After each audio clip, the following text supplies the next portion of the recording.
what we did is we deconstructed. We're in the process of deconstructing society, all the institutions, all the structure. So society needs structure. We need structure and institutions like family, like faith, like gender.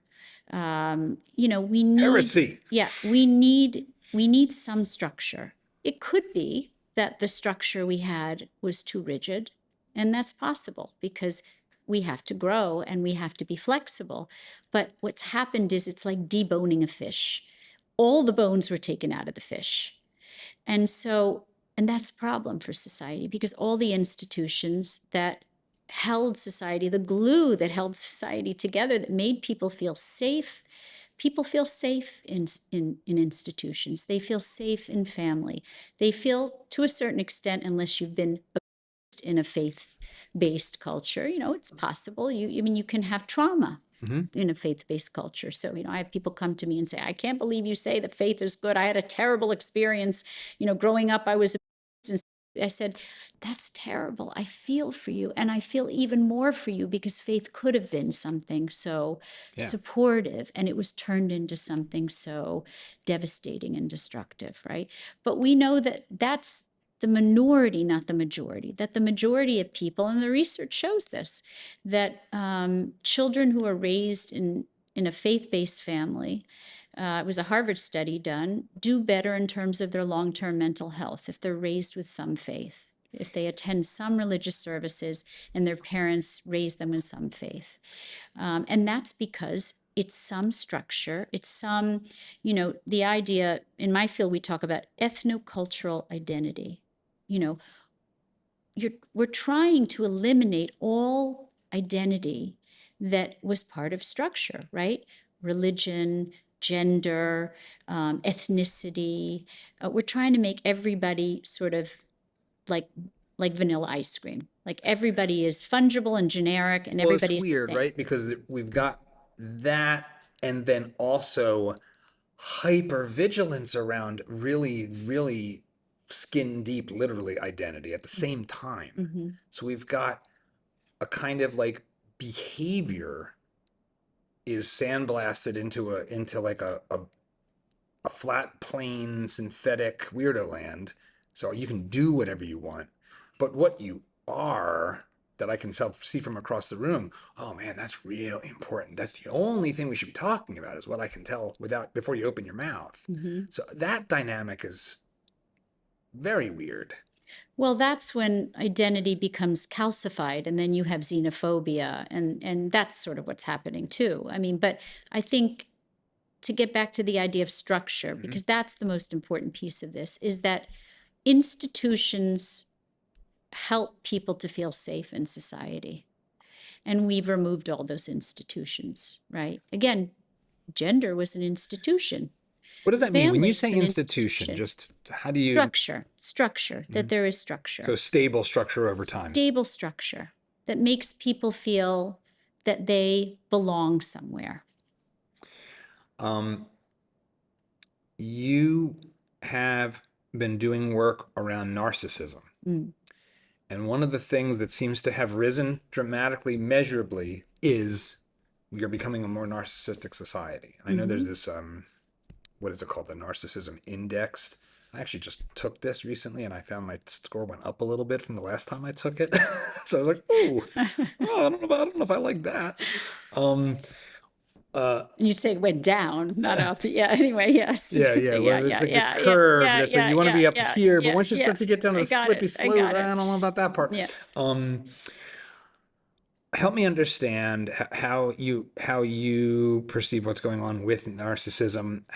We talked about it last time, but it's worth revisiting what it really is and what drives it. Well, we talked about feminism and how that affected society. I would say the two biggest movements that really deconstructed society were feminism and the Me movement. The Me movement of the 60s was basically a movement that said, I matter more than anybody else. Now, bad therapy, by the way, can promote that. So that's what I mean by there's good therapy and bad therapy. Yeah, Good I'm therapy, focusing on my good feelings all therapy the time. is relational. Bad therapy is what you want and you need, and nobody else matters but you. Me, right? That's bad therapy, right? The idea is that that me movement told to people that individualism, that freedom to be you, freedom to be me was the most important thing. And that responsibility for relationships, for family, they no longer mattered because what mattered was you, no one else. And what we know from development is that narcissism is a phase of development that all children go through. Children are born with a feeling of omnipotence. They have a feeling that they are the center of the universe, and that is critical to their development. If children aren't tended to in the beginning, which is a problem, because when we put our children in daycare, hand them over to other people, leave them at 6 weeks or 3 months, what we're not understanding is that for the first 8 months, a baby believes that they are the center of the universe and that you are an extension of them. So when you disappear and you are no longer tending to them and providing them with security, they don't believe that their environment let them down. They take it on themselves and believe that there's something wrong with them from the very beginning. It is the beginning of diminishing a sense of self instead of raising it up. So for the first 8 months, babies need to be basically with the belief that their mothers are extensions of themselves. That's why mothers wear them on their bodies in other countries. They keep them close. At 8 months, babies say, right, you're separate. I now see you as a separate person. You could get up and leave me. Now I'm terrified. From 8 to 18 months, they go through something called separation anxiety, where they recognize that their mothers can leave. That's also a terrible time to leave them. But we know that this omnipotence and this sense of narcissism, to a certain extent, goes straight through adolescence, because adolescence is another period of narcissism. These are developmental phases. If a child is raised with sensitive, empathic nurturing and enough of their parents' physical and emotional presence, that child will move through that period and then become more empathic, more connected to relationships, more aware of others, right? What's happening is we are neglecting our children when they're very young because we're focusing on our own desires and our own needs, whether it's our professional desires or our own personal needs. Well, I want to go on vacation for a week. I'm just going to leave that baby.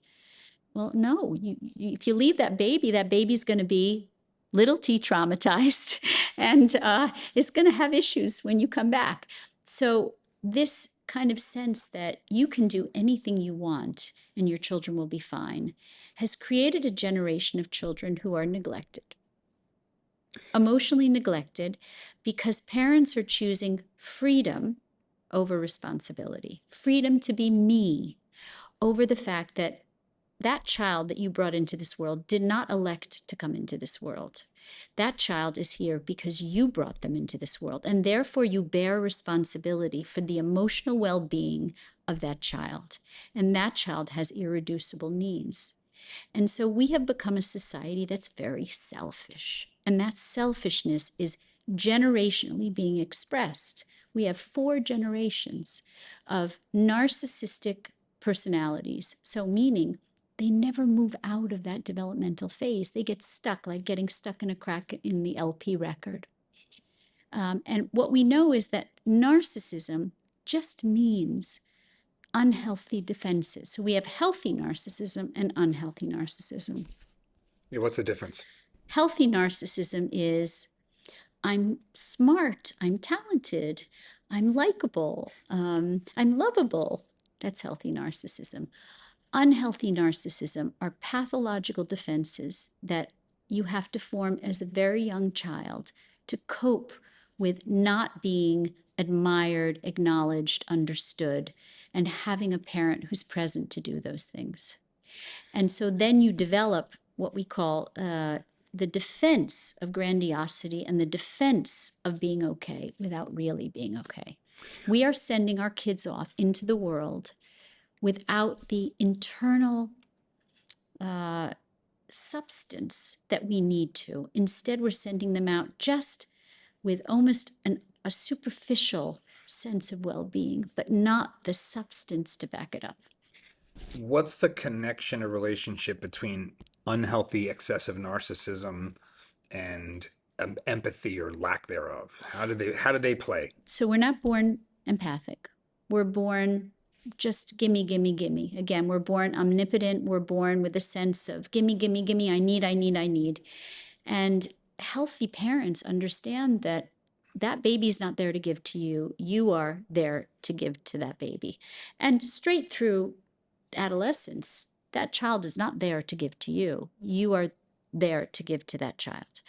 And so, that understanding that that child has needs, but does not yet have an experience of thinking about or feeling for others, that comes through modeling.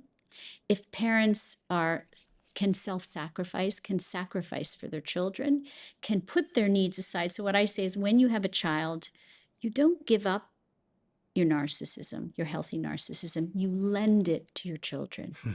That's neat. And you get it back. But you model loving, giving, attentive, sacrificing behavior. That modeling is then internalized by those children. So it is environmental. It is not nature. It is nurture.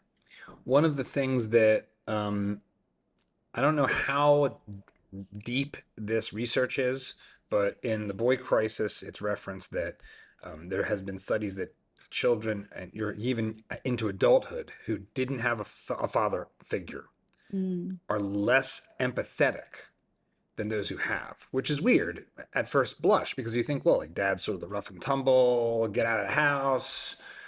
Like the notion that the masculine role is important for the formation of empathy.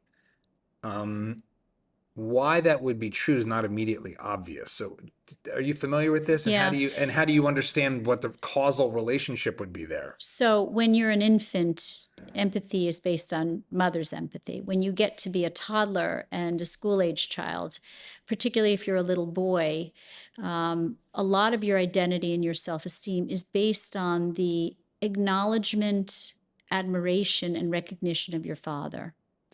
So men who have not had good relationships with their fathers, who have had absent fathers or negligent fathers or abusive fathers. Interestingly, an abusive father is better than a negligent father. Yeah. He cares enough to beat me. Right. I mean, I'm not saying it's good, but Yeah, I get it, but though. those men who have not had the recognition, acknowledgement, and admiration of their fathers have a very hard time going forward, being able to recognize, admire, and feel for others. So it's the experience of that selflessness that teaches us it. Exactly. If you like this clip, you should check out the full video and all the other great content we've got at Dad Saves America. So be sure to hit the like button, subscribe, and ring that bell so you won't miss our new stuff as it drops each week.